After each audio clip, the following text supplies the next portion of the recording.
اهدنا الصراط المستقيم وقال ربنا ولا تزغ قلوبنا بعد إذ هديتنا وهب لنا من لدنك الرحمة إنك أنت الوهاب. اللهم صل على محمد وآل محمد. فطرہ یہ عنوان چل رہا تھا، اور چونکہ کل رات سوال و جواب کا سیشن بہت لمبا ہو گیا، اس لیے آج میں کوئی اتنی خاص ضرورت محسوس نہیں کرتا ہوں مسائل کے بیان کی، لیکن ایک فقہی مسئلے کا بیان، کل جو مسائل رہ گئے تھے ان کے حوالے سے گزارش، اور پھر ایک عمومی طور پر ہماری قوم کے ایک ایسے مسئلے کا بیان جس کا تعلق ظہور ایمان سے بھی بن جاتا. یہ تین ابتدائی گزارشات ہیں. فطرے کا بیان صرف اتنا کرنا، صرف ایک مسئلہ کہ نمبر ایک، فطرہ غریب پر واجب نہیں ہے، اس پر واجب ہے کہ جس کی سال بھر کی آمدنی اور سال بھر کا اس کا خرچہ برابر ہے، یا یہ کہ آمدنی تھوڑی سی زیادہ ہے خرچہ کم. جس کی آمدنی کم ہے اور اس کا خرچہ زیادہ ہے اس کے اوپر فطرہ واجب نہیں. لیکن فطرے کے بینیفٹ اتنے کہ ایسے آدمی کے لیے بھی سنت قرار دیا گیا کہ وہ فطرہ دے. اچھا، جب فطرہ واجب ہے تو آدمی پہ اپنا واجب ہے، اور وہ تمام لوگ جو اس کے ڈیپینڈنٹ ہیں. یہ ڈیپینڈنٹ کے لفظ کو مجھے تھوڑا سا سمجھانا تھا، تفصیل میں گئے بغیر. ڈیپینڈنٹ میں جو فیملی ممبرز ہیں وہ تو آگے جاتے ہیں. پاکستان کے اور ایسٹ افریقہ کے اعتبار سے ڈیپینڈنٹ میں ایک مسئلہ نوکروں کا آتا ہے، جو ویسٹ میں تو بہت ہی مشکل ہے کہ کسی کے پاس اس ٹائپ کے نوکر ہوں کہ اس کے ساتھ اس کے گھر میں رہ رہے ہیں، بلکہ کسی ٹائپ کے بھی نوکر نہیں ہوں گے. یہ الگ بات ہے کہ آپ خود اپنے آپ کو ہمبل سرونٹ قرار دیں اپنی وائف کا، وہ آپ کا اور ان کا مسئلہ ہے. لیکن یہاں کا جو سسٹم اس کے اندر اچھے خاصے کھاتے پیتے لوگ بھی اس پوزیشن میں نہیں ہوتے کہ نوکر ایسے ان کے پاس ہوں جن کو ہم ڈیپینڈنٹ کی تاریخ میں گن کر فطرہ واجب کریں. لیکن ایسٹ افریقہ میں ایک گھر میں 10-10 نوکر ہوتے ہیں، اور پاکستان میں بھی امکان ہے تو اس کو بہرحال چھوڑ دیں. ڈیپینڈنٹ کے اندر آدمی کے فیملی ممبرز کے بعد دو اور ایسی کیٹیگری کے لوگ آتے ہیں. ایک نوکر، وہ ختم بات، اور دوسرا مہمان. مہمان کا فطرہ میزبان پر واجب، گیسٹ کا فطرہ اس کے ہوسٹ کو دینا، اور اس طرح سے دینا ہے کہ پھر اس گیسٹ کے اوپر اپنا فطرہ ثابت ہے. میں پھر اپنی مثال دوں گا تو کسی صاحب کو ہاتھی یاد آ جائے گا. مولانا کو پالنا ہاتھی پالنے سے زیادہ مشکل ہے، تو جو مجھے پال رہا ہے وہ ہاتھی رکھے ہوئے. خیر، اب میرا فطرہ جو ہے ان صاحب پر ہوگا جن کے یہاں میں مہمان، لیکن میری اپنی ایک فیملی بھی ہے، میں آسمان سے اترا نہیں، تو ایک فیملی ہے، اس کا فطرہ مجھے دینا ہوگا. تو میرے اوپر خود اپنا فطرہ واجب نہیں ہے اس سال، اور پچھلے سال بھی نہیں تھا، اور اس سے پچھلے سال بھی نہیں تھا. 3 سال سے میرا فطرہ اہل کے مومنین نے کرا پڑا تھا. لیکن وہ باکس رکھ کر مولانا کے نام پہ فطرہ جمع نہیں ہوگا جس کے گھر مہمان. لیکن خود مولانا پر اپنے فیملی ممبرز کا فطرہ واجب ہوگا. تو مہمان کا فطرہ اس کے میزبان پر واجب ہے، چاہے مہمان خود اپنی ایک فیملی رکھتا ہو جس کا اس کو فطرہ الگ سے دینا پڑے. تو اگر میں اور میری فیملی مل کے 6 تو 5 کا فطرہ مجھ کو دینا ہوگا، میرا اپنا فطرہ نہیں. یہ تو خیر ایک فضول سا جملہ تھا. کام کی بات اس میں یہ ہے کہ کون سے مہمان کا فطرہ واجب ہوگا. اس ڈر کی وجہ سے کہ مہمان کا فطرہ نہ دینا پڑے، کراچی کی اکثر مسجدوں میں چاند رات کی افطاری کی ذمہ داری لینے کو کوئی تیار نہیں ہوتا کہ اگر ہم نے مسجد کے اندر 200 آدمیوں کے لیے افطاری بھجوائی تو 200 فطرے بھی اس کے ساتھ ہم پر آ جائیں. کراچی کے اندر اکثر چاند رات کو جو افطاری کے وقت دروازوں پہ غریب آ جاتے ہیں کہ بھوکے ہیں، ایک وقت کی روٹی دے دو یا آج کا افطار دے دو. 28 دن ہم افطار ان کو دیتے ہیں، 29ویں دن نہیں دیتے کہ ایسا نہ ہو کہ اس کا فطرہ ہم پر آ جائے. کیونکہ آدھا مسئلہ ہمارے یہاں معلوم ہے لوگوں کو کہ مہمان کا فطرہ میزبان، ہوسٹ یا گھر والے کو دینا.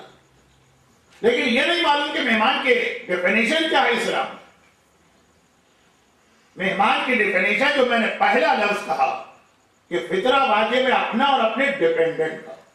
ایسا مہمان جو آپ کا ڈیپینڈنٹ کہلائے. ایک وقت کا کھانا جس نے آپ کے گھر میں کھایا وہ آپ کا ڈیپینڈنٹ نہیں کہلائے. آپ نے جس کے لیے مسجد یا امام باڑے میں افطاری بھجوائی وہ آپ کا ڈیپینڈنٹ نہیں. دروازے پہ بھیک مانگ کر ایک وقت کا کھانا جو لے گیا وہ ڈیپینڈنٹ نہیں. ڈیپینڈنٹ کے اندر تھوڑا سا یہ کنسپٹ آتا ہے کہ وہ کسی دوسرے شہر کا یا دوسری کاؤنٹی کا آدمی ہے جو اپنا سامان وغیرہ لگیج بیگیج سب لے کے آپ کے گھر میں کچھ دن اسٹے کرنے کے لیے آیا. تو ڈیپینڈنٹ مہمان جو ہے اس کی تعریف میں وہ لوگ نہیں آتے ہیں جو آپ کے دسترخوان پر ایک وقت کے کھانے کے لیے بلائی گئے. چاہے یہ دسترخوان مسجد میں آپ نے لگایا ہو, چاہے کسی ہوٹل میں لگایا ہو, چاہے اپنے گھر میں لگایا ہو. ان لوگوں کا فطرہ نہیں ہے. لیکن وہ مہمان جو ایک طرح سے آپ کے گھر میں کچھ دن کے اسٹے کے لیے باہر سے آیا. تو ایک بہت یہ اہم مسئلہ ہے جو لوگوں میں کنفیوژن کریٹ کرتا. اور اگر کسی کا فطرہ آپ پر واجب نہیں اور آپ دینا چاہیں تو پھر یہاں پہ وہ مسئلہ آ جائے گا جس کی تفصیل کا مقصد ہوگا آدھا گھنٹہ, کہ پھر اس کا فطرہ اگر آپ دینا چاہیں تو عام فطرے کی نیت سے نہیں دیں گے. عام فطرہ جو واجب ہے آپ پر وہ دیا جاتا ہے فطرہ دیتا ہوں واجب قربتاً اللہ. یہ آپ کی نیت میں ہونا چاہیے, چاہے زبان سے کہیں چاہے نہ کہیں. لیکن ایسا فطرہ جو آپ پر واجب نہیں, یعنی جو فطرے کی ڈیفینیشن میں نہیں آ رہا. ہمارے گھر میں فقیر آ کے ایک وقت کا کھانا لے گیا, اس کا فطرہ ہم پہ واجب نہیں ہے, پھر بھی دینا چاہتے.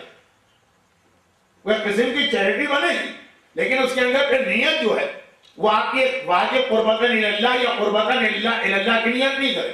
یعنی جو دوسرے فطرے آپ دے رہے ہیں وہ والی نیت اس میں نہیں کرے.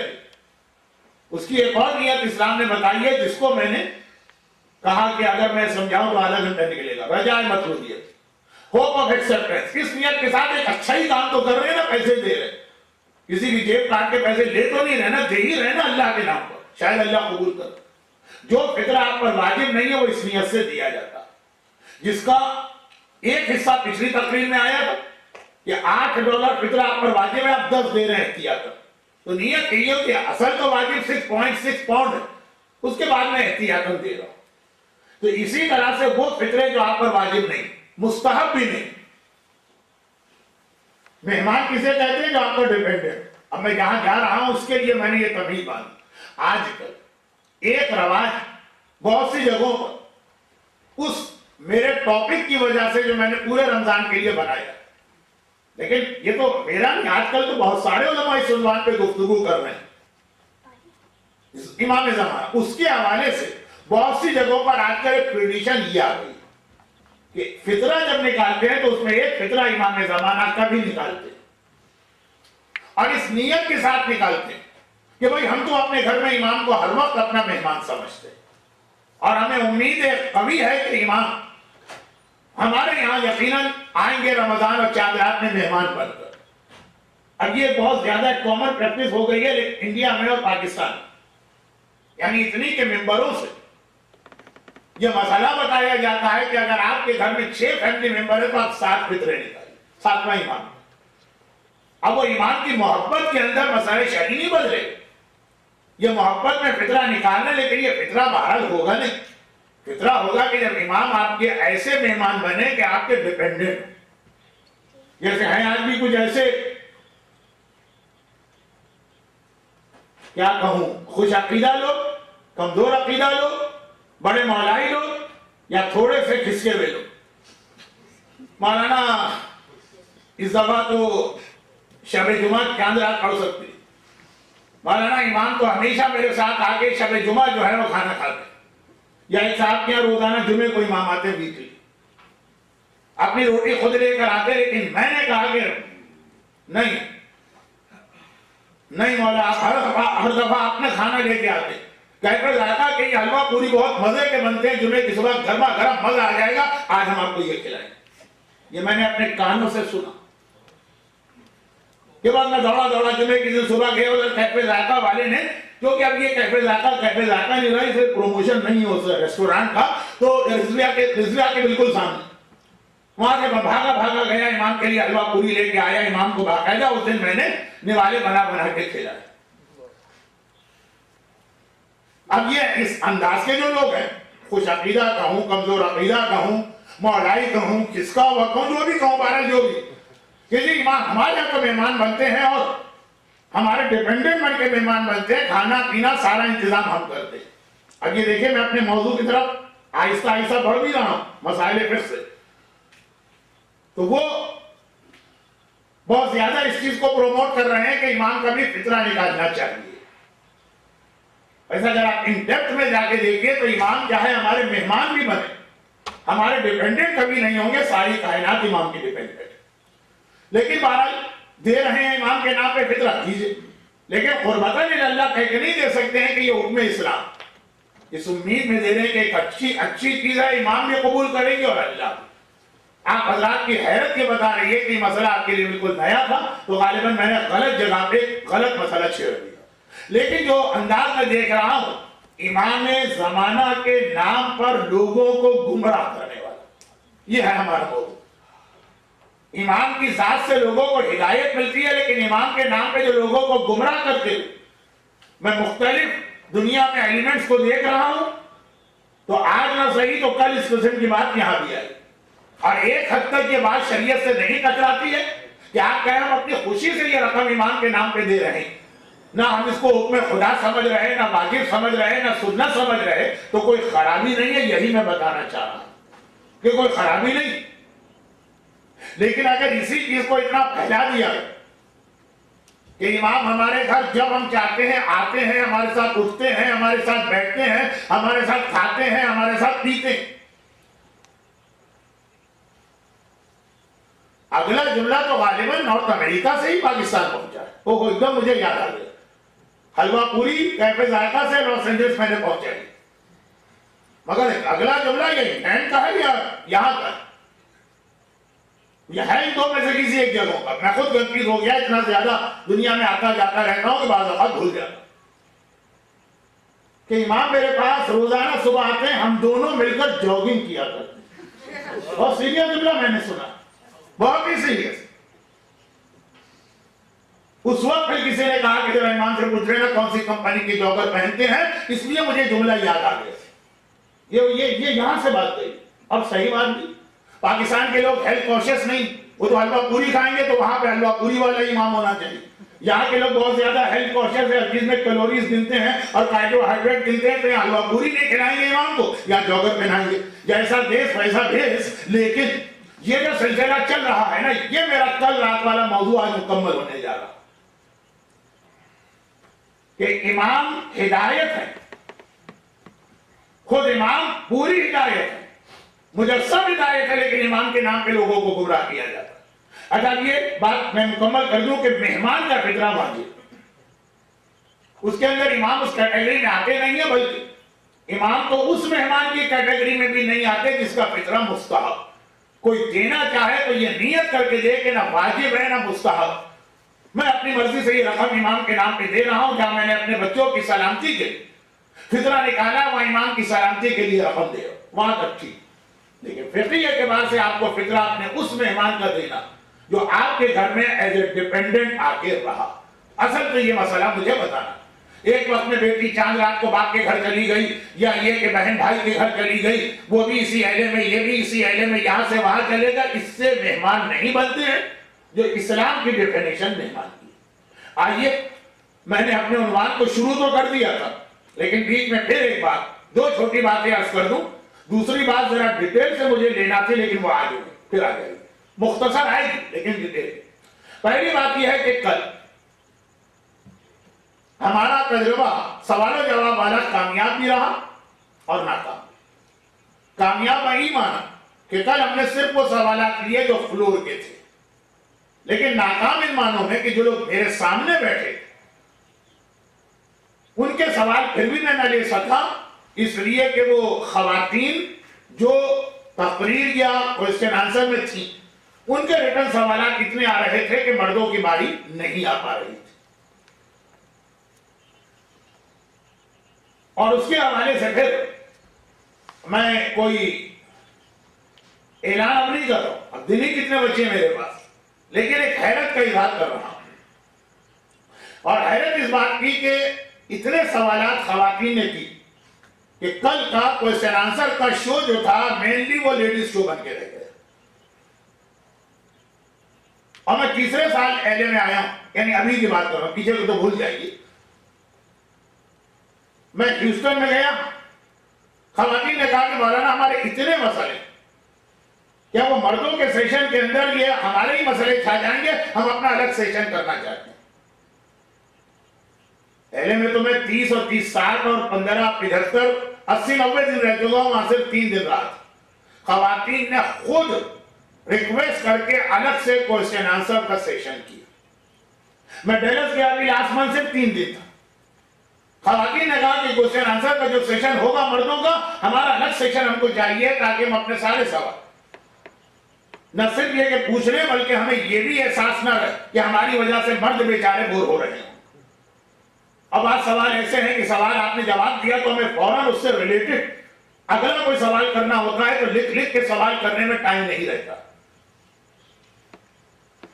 میں زندگی میں پہلی مرتبہ ڈیلس اس دفعہ گیا، اس سے پہلے والے ٹرپس میں بھی ڈیلس نہیں گیا، لیکن خواتین نے اپنا کوشچن آنسر کا سیشن رکھوا لیا. ابھی میں چیلم کے موقع پہ خوئی سینٹر میں یاد میں تھا، خواتین نے وہاں پہ اپنے سوال جواب کا سیشن رکھوا لیا. میں نہیں مانا کہ بہرحال میں تو آ گئی اس خدمت کے لیے. اور ایک ہی بات تھی، جہاں خواتین نے کہا کہ یہ ہماری گارنٹی کہ ساری عورتیں پورے حجاب اسلامی کے ساتھ ہوں گی، وہاں براہ راست سیشن ہو. جہاں خواتین نے کہا بھائی ہم اپنی ذمہ داری لیتے ہیں، اپنے گھر والوں کی ذمہ داری لیتے ہیں، کسی اور کو کیسے روکے، وہاں ایک قسم کا سامنے ہی کرٹن کے ساتھ دیکھیں براہ راست سیشن ہو. اہل کی خواتین ان کے سوالات کی بتا رہے ہیں کہ ماشاءاللہ ان کے پاس سوال بہت، تو ایسا کیوں نہیں کرتی کہ یہ اپنے سیشن کو بالکل الگ ہی کر لیں. اگر امام باڑے والے اجازت نہ دیں، کہیں کہیں یہ بھی ہوتا ہے کہ امام باڑے والے کہتے ہیں نہیں بھائی یہ ایک نئی چیز ہے، یہ ایک نئی بدعت ہے، آج تک ہمارے یہاں نہیں، ہم اجازت نہیں دے، تو برابر کے گھر میں کوئی مومن تیار ہو جاتا. یہ میں ایک مشورہ دے رہا ہوں تاکہ جو میں کل مردوں کی مایوسی دیکھ رہا تھا وہ آئندہ نہ ہونے پائے. لیکن مرد اگر مایوس ہو، خواتین خوش ہو جائے، تب بھی آپ وہ بھی مایوس رہے کہ مولانا وہ جو ہم نے ایک سوال کیا آپ نے جواب دیا، پھر ہم نے لکھ کر اس کا ایک فالو اپ والا سوال کیا لیکن وہ تو آپ نے پڑھی. تو ان کو اتنا وقت دے کر بھی نتیجہ ان کی شکایت اپنی جگہ برقرار رہی. اس لیے میں نے ایک سجیشن دیا. یہاں پہ کسی نے کہا نہیں مولانا یہاں یہ نہیں چلے، اس لیے کہ ایک تو یہاں ڈسٹینسز بہت زیادہ، دوسرے یہ کہ ساری خواتین کام کرتی ہیں. تو ڈیلس میں بھی ساری خواتین بیکار نہیں ہے، ہیوسٹن میں بھی ساری خواتین بیکار نہیں ہے. ایسا نہیں کہ خالی ایل اے کے خواتین کام کی ہو باقی سب کنڈر نہیں، وہاں ملا جلا سلسلہ ہوتا ہے. تو اس کے اعتبار سے تفصیلات میں یہاں ممبر پہ کیوں بتاؤں، اب میرے پاس تو وقت ہی نہیں ہے، لیکن میں اس جذبے کو دیکھ کر خواتین کا الگ جذبہ، جو مرد بیٹھے ہو بیچارے پہ مجھے رحم آ رہا. 2.25 گھنٹے انہوں نے تقریر سنی، پھر آ کے 1.25 گھنٹے سیشن میں بیٹھ گئے، یعنی سننا اور پوچھنا چاہتے ہیں. اب ایک کمی رہ گئی، آج میں نے اس کو بیان کر دیا. آج کیونکہ میں 1 گھنٹہ تقریر کرنے کی پوزیشن میں ہوں، اپنی صحت کی وجہ سے نہیں، کل کی چھٹی کی وجہ سے، کل سے تو چاند رات کا 45 منٹ ہی ہمارا ٹارگیٹ. تو اس لیے میں نے ایک بات یہ کہی. آئیے اب آخری بات، کسی سے ریلیٹڈ تو نہیں، اسی کو آگے بڑھا کر وہ پورا ایک عنوان ہے، لیکن اب اس عنوان کا وقت ہی نہیں ملا. 19 رمضان سے میں عنوان اپنے ذہن میں لے کے بیٹھا، شاید کل کی مجلس میں ذرا سا اس کا تذکرہ مجلس میں آ گئے. وہ یہ کہ نماز جو ایک عبادت ہے، نماز یہ خالی اتنی سی بات نہیں ہے کہ اللہ نے حکم دیا تو ہم نماز پڑھ رہے ہیں. نماز میں ہمارے لیے بہت سارے بینیفٹس بھی اور بہت ساری ہماری ٹریننگ بھی.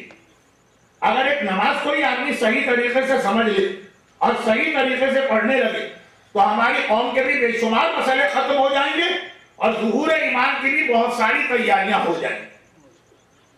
اب میں چھوٹی سی مثال دیتا ہوں. نماز کسے کہتے ہیں اس پر میرا خمسہ ہے ابو ظہبی کا، لیکن اس میں چھوٹی سی مثال. ہماری قوم کا ایک مسئلہ ہمیشہ سے تھا، اس وقت زیادہ، وہ یہ ہے کہ ہماری قوم ایک تو بولتی بہت ہے اور ایک چپ بہت رہتی ہے. مسئلہ یہ ہے کہ جہاں بولنا چاہیے وہاں یہ قوم چپ رہنے کی آتی ہے. اور جہاں چپ رہنا چاہیے وہاں اتنی بڑی بڑی زبانیں ہوتی ہیں. میں اجتماعی میں پورے اوور آل ایک بات کر رہا ہوں، خاص اہلے کے ان بیچارے مظلوم مومنین کی بات نہیں کر رہا جو آج پھر 1 گھنٹے کی تقریر سننے آ کے بیٹھ گئے. ایک عام بات آپ دیکھیں ہماری قوم میں آرگومنٹ کی بہت عادت، جو بہت اچھی بات بھی ہے لیکن اگر موقع اور محل پر، اور بہت بری بات بھی ہے اگر بغیر موقع کی. تو اب یہ خود ایک چیز اسلام میں بہت اہم ہے، کب بولنا ہے اور کب چپ رہنا. کل اس کی ایک اور مثال آئی تھی، غیبت. اسلام میں حرام بھی ہے اور اسلام میں واجب بھی. جہاں پہ حرام ہے غیبت وہاں پہ زبان پہ تالے لگانا، جہاں پہ واجب ہے وہاں پہ زبان کو کھولنا. ہمارے یہاں مکس گیدرنگ ہو جائے گی، سب کے ہونٹوں پہ تالے لگے ہوئے. ہمارے یہاں کسی پیسے والے کی میری میکنگ کی کوئی گیدرنگ ہوگی وہاں سب خاموش بیٹھے ہوئے. ہمارے یہاں کسی غریب عورت کا اقبال کھل جائے گا، ہر آدمی امر بالمعروف کرنے کے لیے تیار. جہاں پہ ہمارے ویسٹڈ انٹرسٹ ہوں گے وہاں نمازیں قضا ہو رہی ہیں، وہاں روزوں کا مذاق اڑایا جا رہا، وہاں شرابیں پی جا رہی ہیں، وہاں پہلے حرام ہو رہا ہے، کوئی بولنے کو تیار نہیں. اور جہاں پہ واقعا ہمیں خاموش رہنا ہے وہاں ہر آدمی آرگومنٹ کر رہا. کہاں خاموش رہنا؟ اگر امام کا حکم آ گیا خاموش، مرجے کا فتویٰ آ گیا خاموش، وہاں ہر آدمی آرگومنٹ کر رہا. مرجے کے فتوے پہ آرگومنٹ بھی اسلام میں جائز نہیں، لیکن کہا یہ بات کہ امام نے کہا تاریخ رکھے یہ سمجھ میں نہیں آتا، مولانا کوئی فائدہ بتائیے. جہاں خاموش رہنا ہے وہاں ہر آدمی بول رہا، جہاں بولنا ہے وہاں پہ ہر ایک کی بولتی بند ہو گئی. تو یہ بھی ایک ٹریننگ ہے کہ اسلام ہم کو دیتا ہے کہاں بولنا ہے کہاں خاموش رہنا.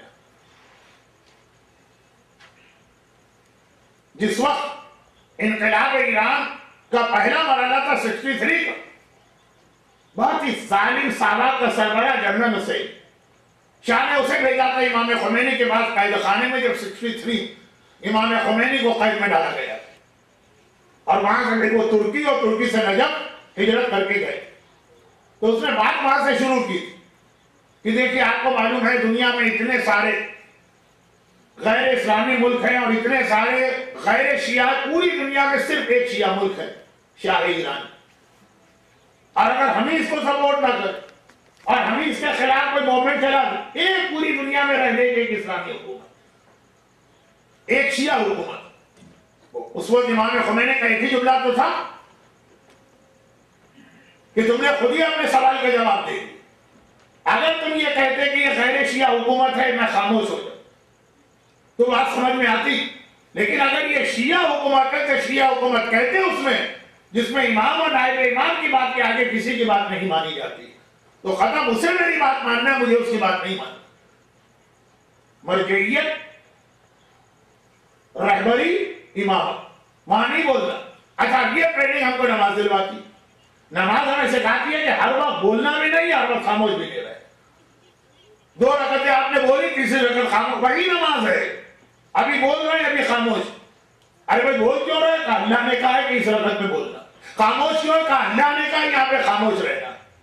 اور کوئی لاجک نہیں ہے آپ کے پاس کہ مغرب کی نماز کی دوسری رکعت میں تو آپ پڑھ رہے ہیں زور سے اور تیسری رکعت آپ خاموش پڑھ رہے ہیں. ایک ہی آپ کے پاس جواب ہے، اللہ نے یہاں بولنے کو کہا ہے وہاں خاموش رہنے کو کہا.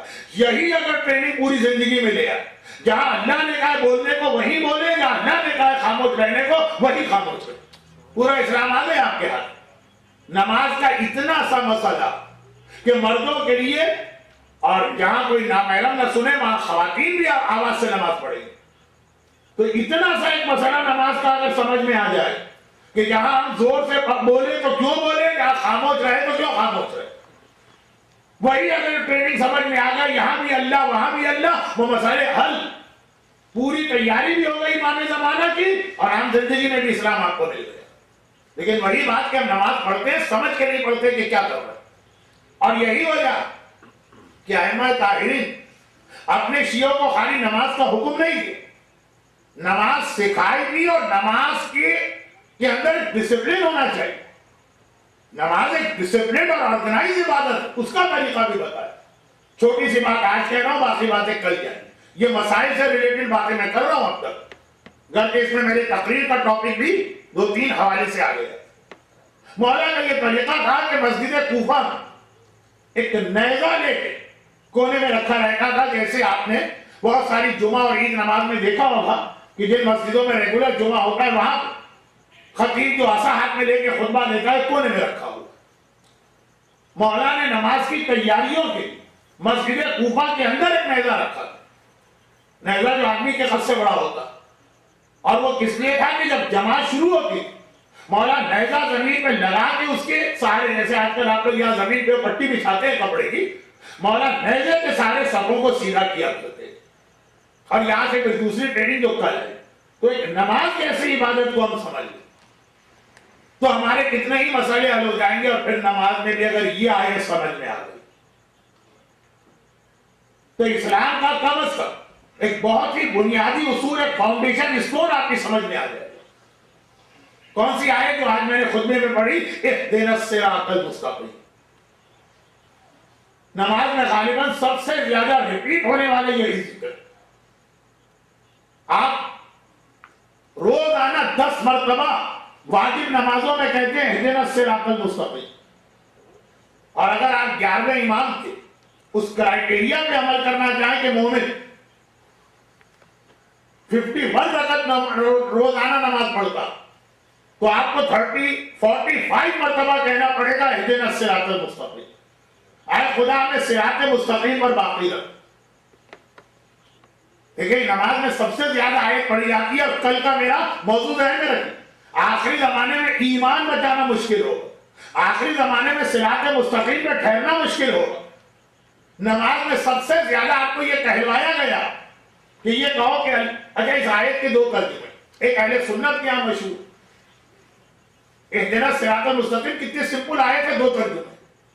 اہل سنت کے یہاں پاپولر ترجمہ یہ کہ اے خدا ہمیں صراط مستقیم کی طرف گائیڈ کر, صراط مستقیم دیکھا. جس پر خود امام نے بھی ایک حدیث میں اعتراض کیا کہ یہ کافر کہے تو سمجھ میں آتا ہے, یہ مومن کیسے کہے؟ کیا اس کا مطلب ہے وہ ابھی صراط مستقیم پہ نہیں ہے؟ کہا مولا تو پھر آپ کیا ترجمہ کرتے؟ کہا ہمارا ترجمہ یہ ہے کہ اے خدا ہمیں صراط مستقیم پر باقی رکھ. آ تو چکے ہیں سیدھے راستے پر, اس پہ باقی بھی تو رکھنا. تو اب یہ پیغام کہ آپ روزانہ 45 مرتبہ یہ جملہ کہیں کہ اے خدا ہمیں صراط مستقیم پر باقی رکھ, دیٹ مینس اتنا بڑا خطرہ ہے ہر منٹ کے بعد کہ ایسا نہ ہو کہ ذرا سا آپ توجہ ہوتے اور صراط مستقیم سے آپ ہٹ جائیں. پوچھا گیا مولا صراط مستقیم کسے کہتے ہیں؟ کہا صراط مستقیم اس پل کا نام, اس راستے کا نام جو بال سے زیادہ باریک ہے, تلوار کی دھار سے زیادہ تیز ہے اور آگ سے زیادہ گرم. کہا مولا وہ تو قیامت میں ہے پل صراط. کہا نہیں, یہ پل صراط قیامت میں, پل صراط دنیا میں. جو دنیا کے پل صراط پہ آرام سے چلے گا وہ قیامت میں بھی آرام سے گزر جائے گا, ٹریننگ ہوگی نا. اور جو یہاں پہ پل صراط پہ نہیں ٹھہرتا وہ وہاں بھی گرے گا. اب کیونکہ میں دنیا کے اتنے علاقوں میں جاتا ہوں, کبھی کبھار میں الفاظ کو ملا دیتا ہوں. اردو میں ایک لفظ انگریزی کہا گیا, انگریزی میں ایک لفظ عربی کہا گیا, عربی میں ایک لفظ فارسی کہا گیا. تو پورے صراط جو دنیا میں صحیح نہیں رہے گا وہ آخرت کے پورے صراط سے بھی کلٹی کھا کے گرے گا. میں نے کوئٹہ میں مجلسیں پڑھی ہے, وہاں یہ لفظ کے بغیر لوگ سمجھ نہیں پاتے. بلوچی زبان کا ایک لفظ ہے کلٹی کھانا. تو خیر خلاصہ یہ کہ یہ پورے صراط, مولا ہم نے تو آج تک سنا تھا صراط مستقیم آخرت میں جنت اور جہنم کے درمیان ہے. یہی تو دھوکہ ہے. ابھی بھی ہم پورے صراط پہ کھڑے ہوئے ہیں. آخرت کا پورے صراط یاد ہے جس پہ پتہ نہیں کب جاؤ گے اور جس پہ سے گزر رہے ہیں. اگر واقعا اسلام آپ کی سمجھ میں آ جائے تو ہر وقت آپ کو لگے گا کہ ہم آگ سے زیادہ گرم, تلوار کی دھار سے زیادہ تیز اور بال سے زیادہ باریک راستے میں گزر رہے. پر بھائی ہر آدمی ڈالا جا رہا مولانا جلدی نکلیے 91 پہ ٹریفک بہت جام ملنے والا ہے, مولانا یہ ٹرین بڑی خطرناک فری وے ہے. اس سے زیادہ خطرناک فری وے پہ تو تم کھڑے ہوئے ہو صراط مستقیم. 91 کا ٹینشن آپ کے ذہن کے اوپر سوار ہے, 10 کا ٹینشن آپ کے ذہن پہ سوار. بھائی کیا یہ دنیا کا پورے صراط اسلام پر صحیح چلنا, جو میں نے کل ایک مثال دی, جو آج ایک مثال آ گئی, اب اسی کو آگے بڑھا. اتنا اگر آپ نے احتیاط کر دی, بھائی اتنے باریک پل پر سے کوئی گزرے گا نا تو کیا ہوگا, ذرا سا ادھر جھکا گر گیا, ذرا ادھر جھکا گر گئے. اگر آپ غیبت سے اتنا گھبرانے لگے کہ بالکل غیبت نہیں کرنا تو گر گئے آپ، کیونکہ آپ وہاں پر بھی چپ رہے جہاں غیبت والی. یہی تو کہتے ہیں نا امام غزالی اور ان کے ہمنوا ڈاکٹر ذاکر نائک. تو خیر وہ بہت ایکسٹریم والی بات. مومن مسلمان کسی کو اپنی زبان سے برا نہیں کہتا، چنانچہ ہم یزید کو بھی برا نہیں کہتے. دیکھیں یہ کھلے سے رات ہے، زبان کی پاکیزگی، ہم کسی کو برا نہیں کہتے. چنانچہ ان کی دلیل ہے، ڈاکٹر ذاکر نائک کی دلیل ہے کہ یزید برا تھا ہی نہیں، مگر امام غزالی کہتے برا تھا. مومن مسلمان کی شان کے خلاف ہے کہ اپنی زبان پہ کسی کی برائی. اللہ اس کے سامنے آئے گا تو مومن اس کی بھی عزت کرے گا، شیطان بھی آئے گا تو حضرت شیطان علیہ السلام کہیں گے اس کی عزت کرے گا. بھائی ہم نہیں پڑھتے، ہم کسی کی برائی نہیں پڑھتے. یہ امام غزالی لکھتے. اتنی واضح اور غلط بات کیا سمجھے؟ یہ قلعہ سراج سے گر گئے اپنی زبان کو پاک کرتے کرتے. تو اسی طرح ہمارے کلوں پہ ہم کسی کی غیبت نہیں کرتے، ہم کسی کی برائی میں نہیں پڑھتے. یہاں پہ ایک چھوٹی سی بات اور اس لیے عرض کر دوں کہ ماہ مبارک رمضان ہے تو مولا کا مہینہ. میں نے نماز جماعت اور نماز فرادہ ڈسپلن سکھانے کے لیے مولا کی مثال پیش کی جو مجھے 19 رمضان سے شروع کرنا. ایک ہفتہ گزر گیا، وقت ہی نہیں مل پا رہا، ٹاپک اتنے سارے، لیکن یہ بات تھوڑی تھوڑی آگے آئی. مولا ہی کی ایک مثال اور سن لی. یہ قلعہ صراط، یہ قلعہ صراط پیغمبر مسجد نبوی میں بیٹھے ہیں. اب آپ ڈھونڈ رہے ہوں گے امام زمانہ کہاں؟ آتے ہیں ابھی تو علی ہے نا، امام تو آخری میں. تو اب یہ کہ پیغمبر مسجد میں بیٹھے ہیں اور وہ زمانہ ہے کہ پورے مدینے میں پائٹی، تقوی، پرہیزگاری اسی کی آواز ہو رہی ہے. سارے لوگ اس وقت فراڈی چیٹر بھی نہیں تھے، سنسیئر بھی تھے، لیکن ابھی نیا نیا اسلام آیا ہے، پورا اسلام ابھی لوگوں نے سمجھا نہیں تھا. ایک آدمی بڑا ایکسائٹڈ سانس پھول رہی ہے، مسجد کے اندر دوڑتا ہوا داخل. امر بالمعروف، گناہ سے لوگوں کو روکنا. پیغمبر نے اتنا زیادہ اس ٹاپک پہ خطبات دیے تھے. وہ ایکسائٹڈ دوڑا مسجد میں آئے. یا رسول اللہ میں آپ کی خدمت میں آنا جا رہا تھا، ذرا دیر ہو گئی راستے میں. اب جب دیر ہوتی ہے تو آدمی کیا کرتا ہے؟ شارٹ کٹ ڈھونڈتا. سیدھا راستے میں چلا لیکن دیر ہو گئی تو اب گلیوں سے اندر کی گلیاں بھریاں. تو یا رسول اللہ میں مدینے کی گلیوں میں چلا گیا. دوپہر کا وقت ہے، پورا سناٹا. میں نے دیکھا کہ ایک گھر، ایک عورت دائیں بائیں اس طرح دیکھتے ہوئے جیسے کوئی اس کو دیکھ رہا ہے، بہت آہستہ آہستہ چلتی ہوئی ایک مکان کے قریب پہنچی، اندر چلی. پھر میں نے دیکھا ایک مرد، وہ بھی اس طرح کوئی اس کو دیکھنے نہ پائے، کسی کی نگاہ نہ پڑے، اس طرح بہت احتیاط سے چلتا ہوا اسی گھر میں داخل ہو. پورا سناٹا اس گلی کے اندر یا کوئی آتا ہی ہے. یا رسول اللہ نے سمجھ کہ یہ لوگ حرام کام کے لیے یہاں پہ جمع ہوئے. تو میں نے جلدی سے گھر کا دروازہ آگے سے بند کر دیا اور آپ کے پاس آیا ہوں کہ یا رسول اللہ آپ کے شہر مدینہ کے اندر میں آئی وٹنس. ہاں اتنا اس کو پتا تھا کہ خود سے کوئی ایکشن نہیں لینا. ابھی سیالکوٹ والا نظام عدل نہیں آیا تھا مدینہ کے اندر. چنانچہ میں نے صرف دروازہ بند کیا اور آپ کے پاس آ کے آپ کو اطلاع. سارا مدینہ جو تھا وہ جتنے لوگ مسجد میں تھے سب ایکسائٹڈ. یا رسول اللہ آپ کے شہر میں آپ کے زمانے میں اتنا بڑا گناہ. اور وہ کہہ رہا ہے کہ میں آپ کو اطلاع دے رہا ہوں، آپ یاد کیجئے گا 20 رمضان کی وجہ سے حاکم شرع کے پاس اگر گواہیوں کے ذریعے کوئی خبر آ جائے اس کو ایکشن لینا پڑتا. کیا ایکشن لے گا وہ تو ہر کیس کا ایک ڈیفرنٹ میرٹ ہوگا. یا رسول اللہ میں نے آپ کو اطلاع کر دی کہ آپ کے شہر میں مدینے کی مسجد کے پیچھے والی گلی میں پہلے حرام ہو رہا. پیغمبر ایکشن لینا ضروری. پیغمبر نے کہا میں کسی کو بھیج دوں، گناہگار ملے تو ان کو سزا دی جائے. اب ہر آدمی ہاتھ بڑھا رہا یا رسول اللہ میں جانے کو تیار، یا رسول اللہ میں جانے کو تیار. حتیٰ وہ لوگ ہاتھ بڑھا رہے جو میدان عہد میں بھاگنے کو تیار تھے، تیار کے بھاگے. اس وقت ہر ایک دوشیلا ہے. کسی کو ذلیل کرنے کا موقع آ رہا ہے نا، کسی کی توہین کرنے کا موقع آ رہا ہے نا. پکڑا بھی جائے گا، دونوں کی فیملیاں بھی بدنام ہوں گی اور سزا ملے گی. تو مزہ آتا ہے کچھ لوگوں کو دوسروں کی ذلت سے.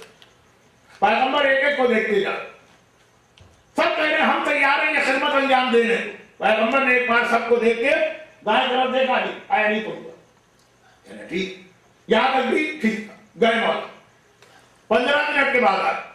ہم لوگ انتظار کر رہے ہیں کہ دیکھیں وہ ہے کون کم وقت عورت اور ہے کون وہ بدقسمت مرد جو پیغمبر کے شہر میں، پیغمبر کے زمانے میں، پیغمبر کے سامنے گناہ کر رہا. دیکھا علی خالی آتا ہے.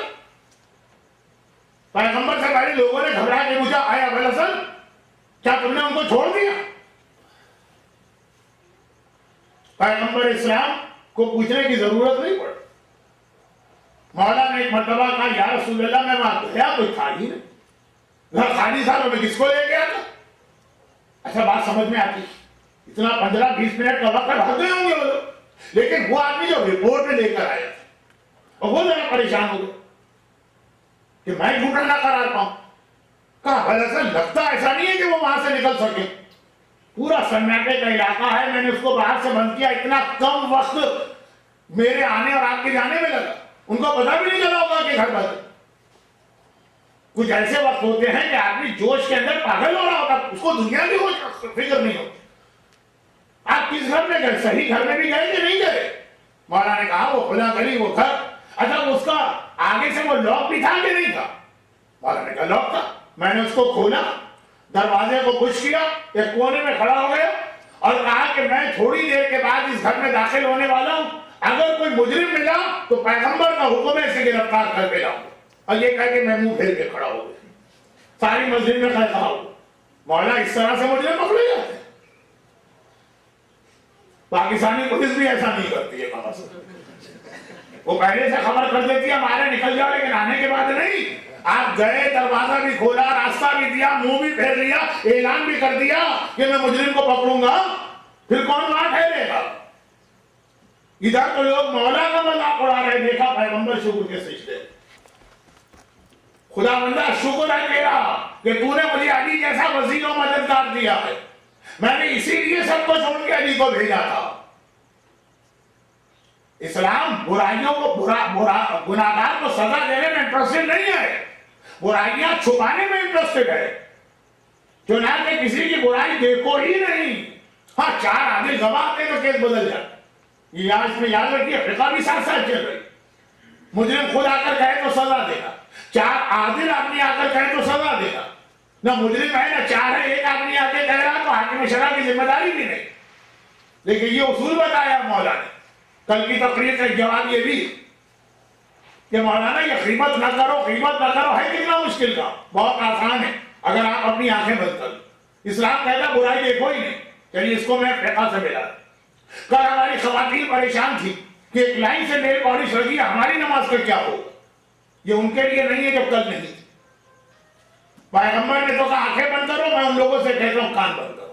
یعنی کنفیوز ہو جائیں گے، ان کی وجہ سے میں مسئلہ سمجھانے جاؤں گا، پھر تقریر آج پتہ نہیں کتنے بجے ختم ہوگی. تو جن کے جنہوں نے کل سنا یہی شریعت کا مسئلہ بھی ہے نا، سب کی نیل پالش لگی. دیکھو ہی دیکھو بھی تو سمجھ لو، پہلے وضو کیا، یہ اسلام میں برائی دیکھو ہی. دیکھیے یہ ہے نا، چلے ٹھیک یہاں تک سمجھ میں آ رہا. لیکن یہی مولا اپنی خلافت کے زمانے اپنی انٹیلیجنس کا انتظام اتنا پرفیکٹ کیا تھا. ایک مسلمان کے گھر کی خبر علی کو مل رہی. کہا اتنا بڑا گناہ ہو رہا ہے، علی کی آنکھیں جھکی ہوئی ہیں، اور کہا یہ باقاعدہ جاسوس چھوڑے گئے. آج تک علماء کرام کہتے ہیں نہج البلاغہ میں مولا کا عثمان ابن حنیف کے نام جو خط، ایک ماسٹر پیس ہدایت نامہ ہے ہر ایک کے لیے. کبھی آپ کے پاس ذرا سا عبادت کا وقت ایسا ہو سمجھ میں نہ آ رہا کیا عبادت کریں، نہج البلاغہ میں مولا کا خط پڑھ لیجیے عثمان ابن حنیف کے نام. شہید مرتضیٰ مطہری نے جس کی کامنٹری لکھی بہت زیادہ اہم ہے پڑھنے کے لیے. لیکن خلاصہ یہ ہے کہ مولا کو پتہ چلا کہ میرا ایک گورنر ایک ایسی دعوت میں چلا گیا جس میں صرف پیسے والے بلائے گئے تھے، ایک غریب نہیں بلائے گئے. یہ مدینے کے برابر کوئی گاؤں نہیں ہے کہ مولا علی میں بیٹھے اورنج کاؤنٹی کی اطلاع رہی. یہ مولا مدینے میں ہے، یہ کوفہ شہر کی اطلاع رہی. ایسا انٹیلیجنس کا نظام تھا مولا کہ سینکڑوں میل دور کی خبر آج کے اس ٹیکنالوجی اور موبائل کے زمانے میں نہیں، اس پرانے زمانے میں اور یہاں تک اطلاع ملی کہ دعوت کے اندر کون کون لوگ انوائٹڈ تھے، اور ایک ایک کے بارے میں تفصیل ملی کہ پیسے والا کے غریب۔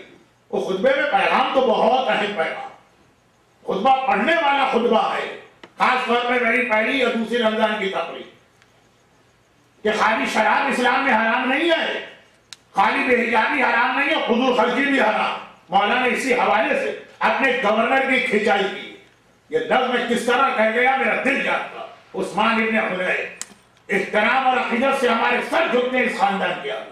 یہ دو بھائی تھے، مولا کی محبت انہوں نے ادا کر کے دکھایا۔ لیکن اس وقت میں بات یہ سب نہیں کہہ رہا، یہ مولا کی شہادت میں مجھے پڑھنا تھا علی کا انٹیلیجنس کا network. Intelligence network کا کام ہی ہے لوگوں کی چھپی ہوئی باتیں معلوم کرنا۔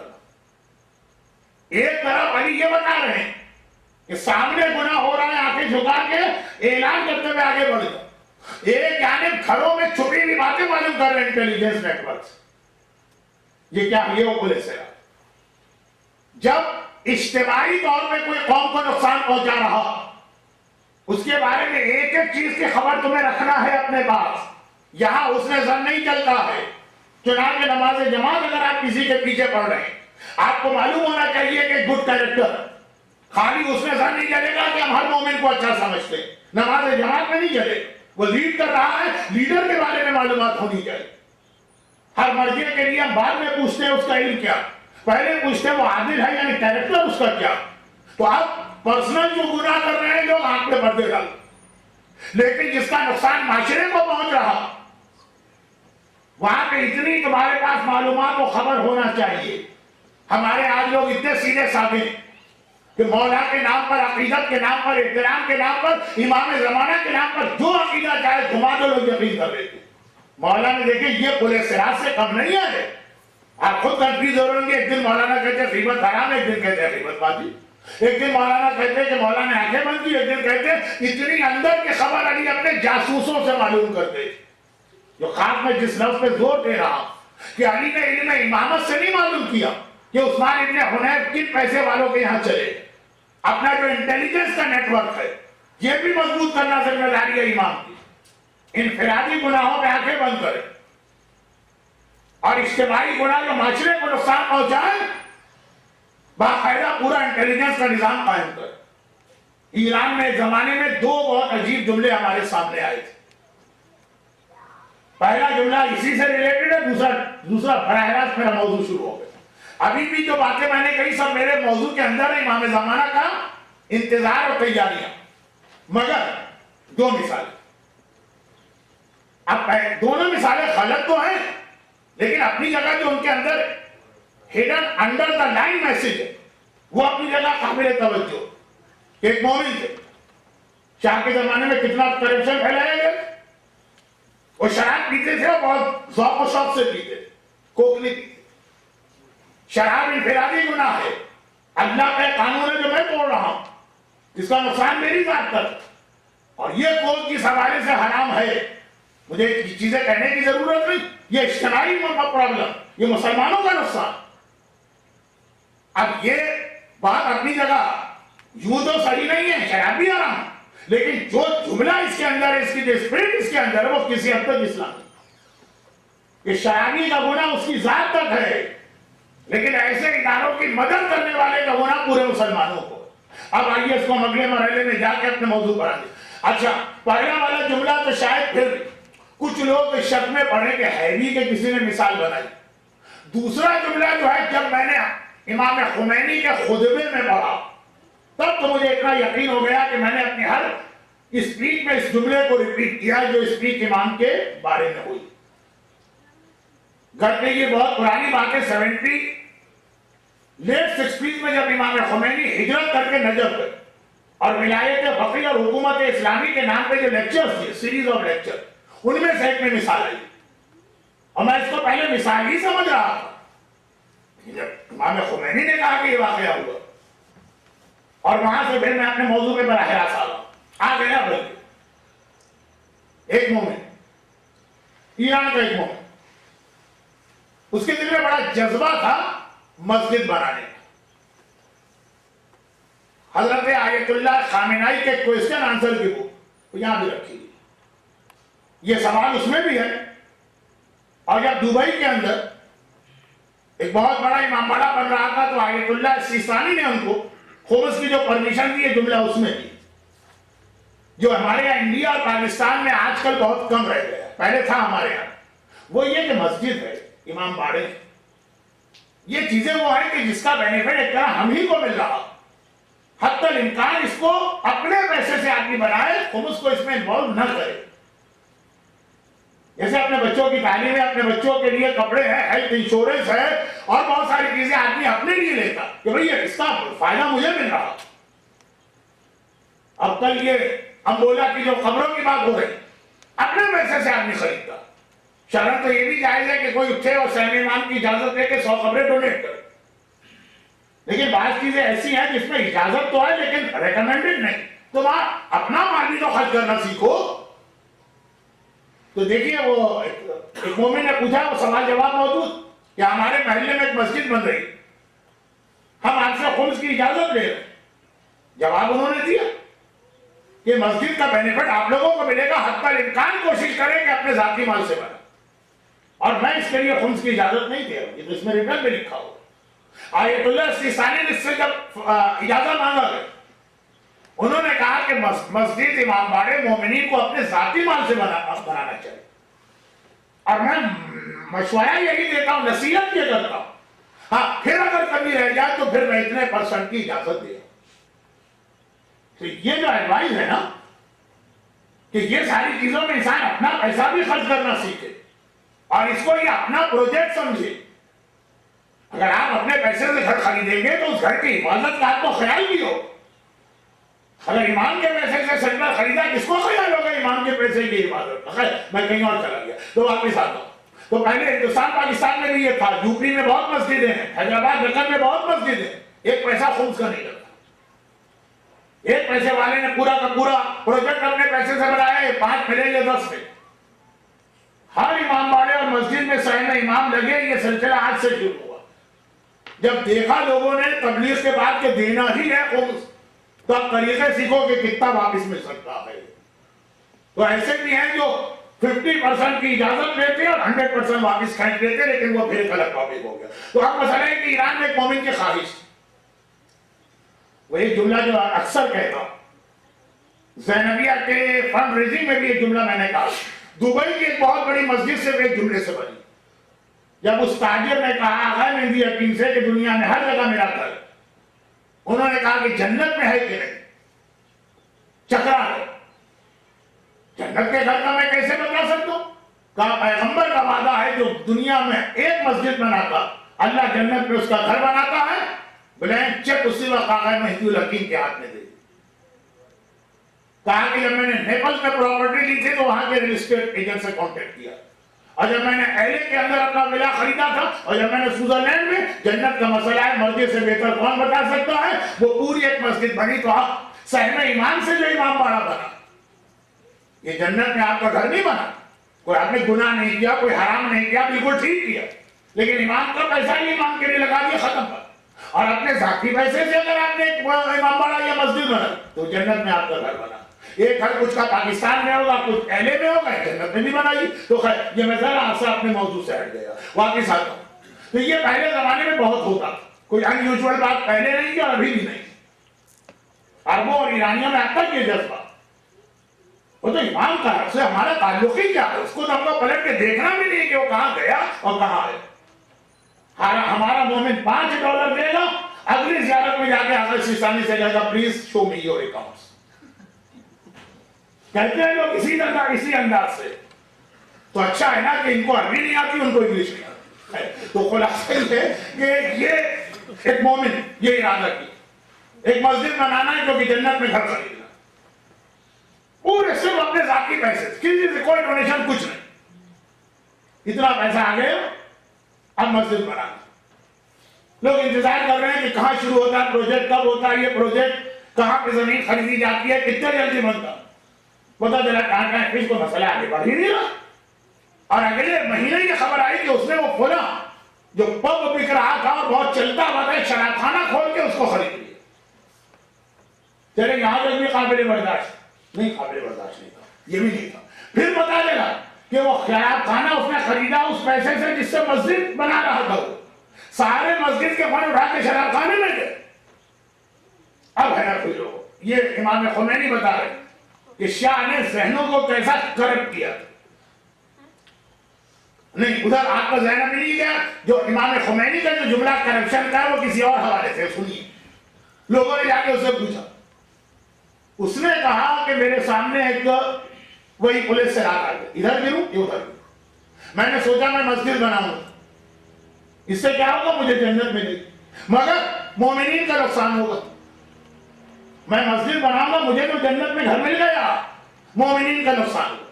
شراب خانہ بناؤں گا، مجھے جہنم ملے گی، سارے مومنین کا فائدہ ہوگا۔ میں نے اپنے آپ کو سیکریفائی کر لیا دوسروں کو۔ میں نے کہا کرو مجھے اپنی جہنم قبول ہے اگر ان کو فائدہ ملے، لیکن سیکریفائس دے رہا ہے وہ ہمارے اور آپ کے لیے شراب خانہ کھول۔ بھئی کیسے، کچھ ذرا باتوں میں رب تو سمجھاؤ۔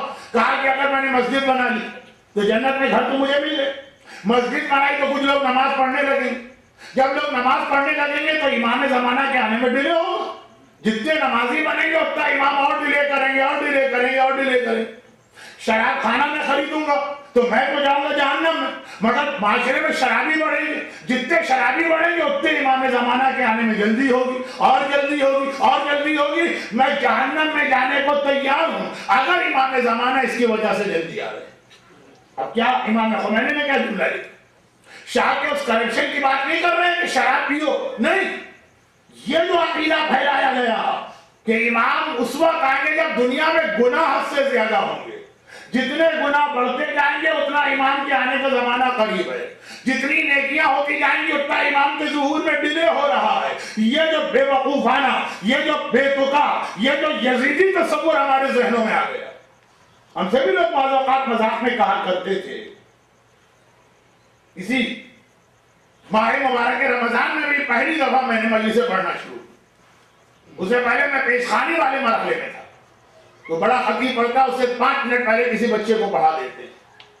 پہلا ماہ مبارک رمضان انجمن خطام القرآن کھارا گھر کا گیا، اسی وقت بھی لوگوں نے مذاق میں کہا، پتا نہیں مذاق میں کہا لیکن اسٹائل مذاق تھا، مولانا اگر آپ کی باتوں پہ عمل ہونے لگے تو امام کہاں ہے؟ حجاب بڑھ جائے گا تو امام نہیں آئیں گے، ساری عورتوں کے حجاب اتارو، اور وہ عورت یہ کہہ کے اتارے گی کہ مجھے پتا ہے میں اپنے آپ کو جہنم میں پھینک رہی ہوں، لیکن امام کے لیے جہنم بھی قبول ہے۔ ہمیں پتا ہے کہ داڑھی شیو کرنے کا مقصد ہے کہ مولا اور 2 سال کے بعد آئیں گے یا 10 سال بعد، لیکن ہم اپنا عذاب برداشت کر لیں گے، امام تو جلدی آ جائے۔ یہ سب کے پیچھے ایک ہی غلط عقیدہ ہے، اور اس میں اضافہ ہو جاتا ہے اس غلط عقیدے جب ہم خالی وہ روایتیں پڑھتے ہیں کہ امام اس وقت آئیں گے جب میری قوم گناہوں میں ڈوب جائے گی، جب نمازیں قضا کی جائیں گی، خواہشات نفسانی کی پیروی کی جائے، سود کھلم کھلا لیا اور دیا جائے، نماز پڑھنے والا بھی شراب کے بغیر نماز نہیں پڑھے گا۔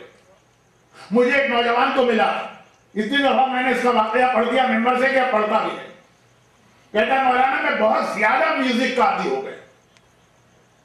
کتنے عادی ہو گئے؟ کوئی کام بغیر میوزک کے نہیں کر سکتے، کوئی کیا نہیں کر سکتے۔ لوگ کہتے ہیں واقعہ ہم سے کھانا نہیں کھایا جاتا جب تک کہ میوزک نہ ہو، لوگ کہتے ہیں کہ ہم سے آفس میں کام نہیں کیا جاتا جب تک کہ بیک گراؤنڈ میوزک نہ ہو، لوگ کہتے ہیں ہم سے گاڑی ڈرائیو نہیں کی جاتی ہے جب تک کہ کوئی کیسٹ نہ چل رہا ہو۔ شہید دستخیب شیرازی اپنی کتاب استعاذہ میں جو فریاد کر رہے ہیں وہ بھی یہی جملہ ہے نا کہ میری جوانی کا زمانہ تھا شہر شیراز، ایران کا شیراز،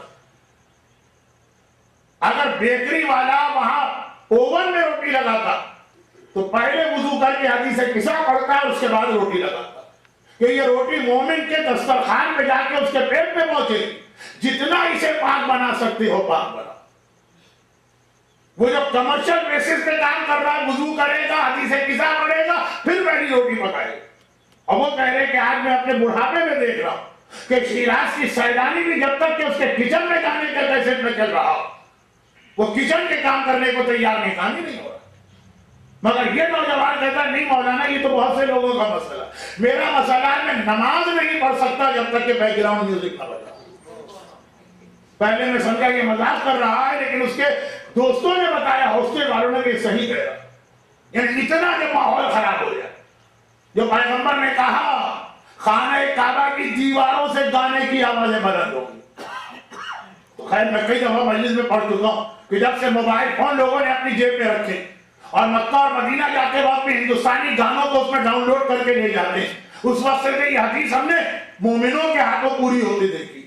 لیکن ان حدیثوں کا تصور، دوستوں کی عزت کی جائے گی، والدین کی توہین کی جائے گی، شرابیں کثرت سے پی جائیں گی، رقص و موسیقی کی محفلیں سجائی جائیں گی، شراب کی تعریف کر کے اسے ہر بیماری کا علاج ثابت کیا جائے گا، پیسے والوں کا احترام کیا جائے گا، لوگ اپنے لباس اور اخلاق میں پیسے والوں کی کاپی کریں گے، علماء کو اتنا ذلیل کیا جائے گا کہ چور کے مارے جانے پہ لوگ اتنا خوش نہیں ہوں گے جتنا کسی عالم کی موت پہ خوش ہوں گے.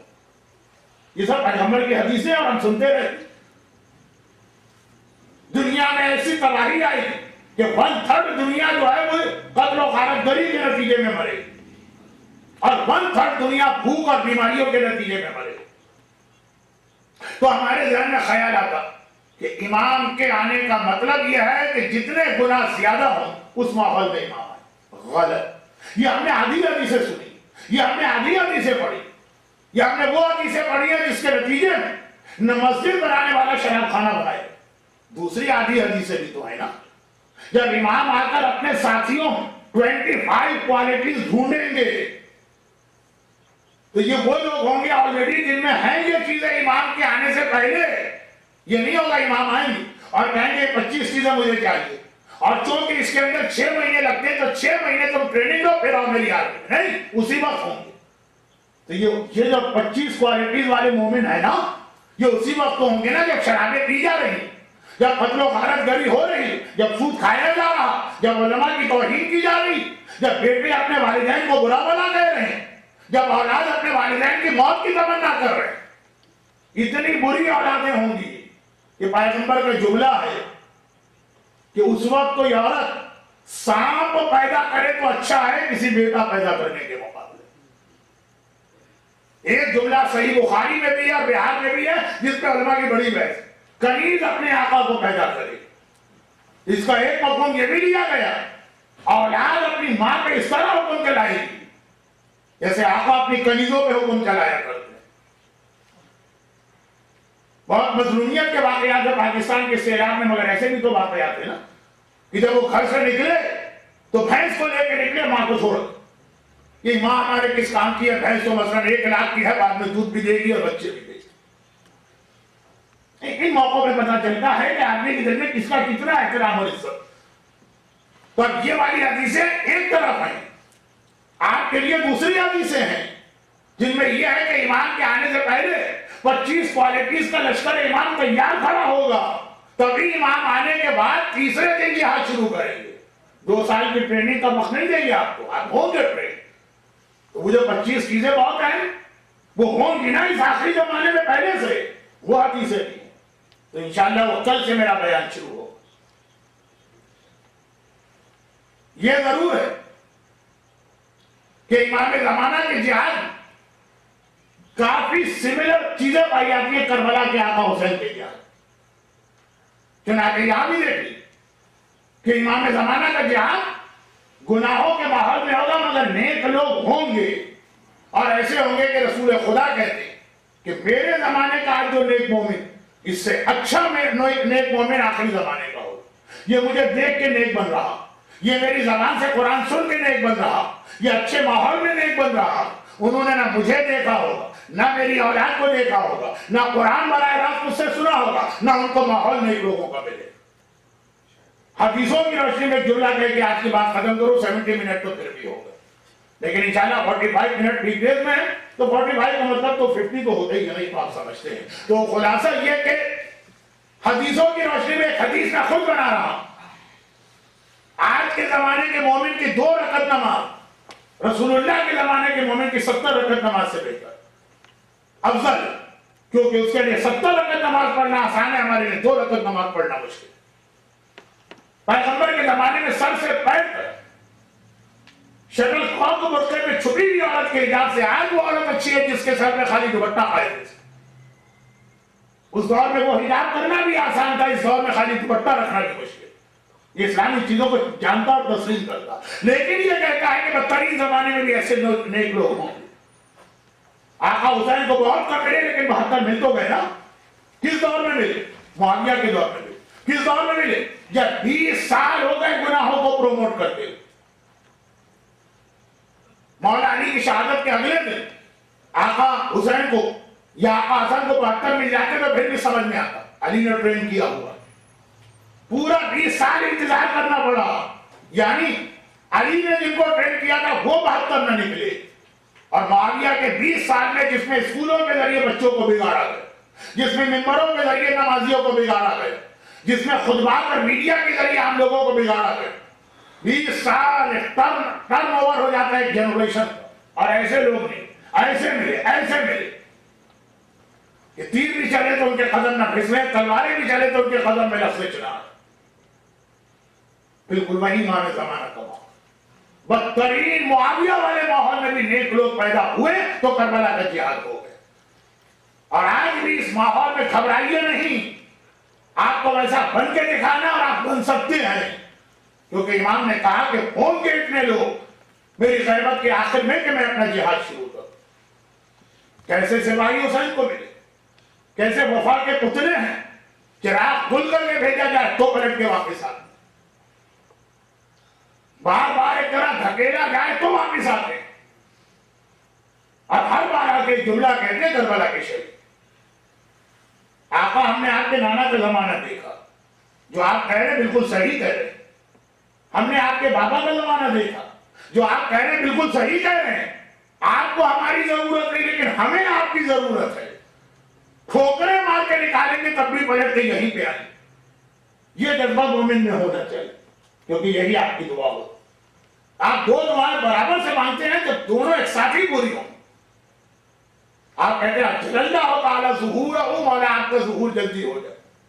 تو یہ بھی کہتے ہیں خیال ہے کہ نہیں کنتم معکم، اے کربلا والوں کاش میں تمہارے ساتھ ہو جائیں گے آپ کربلا والوں کے ساتھ. اگر کربلا والوں جیسے بن جائے، برستے ہوئے تیروں میں بھی آپ نماز پڑھ سکیں. $14 ایک گھنٹے کے آپ کے ضائع ہو رہے نماز کی وجہ سے، اس کی آپ پرواہ نہ کریں. ہو جائیں گے آپ بھی خیال کرنے والے، اور جب ہو جائیں گے تو امام آ جائیں گے. اگر آپ بھوکے اور پیاسے رہنا قبول کریں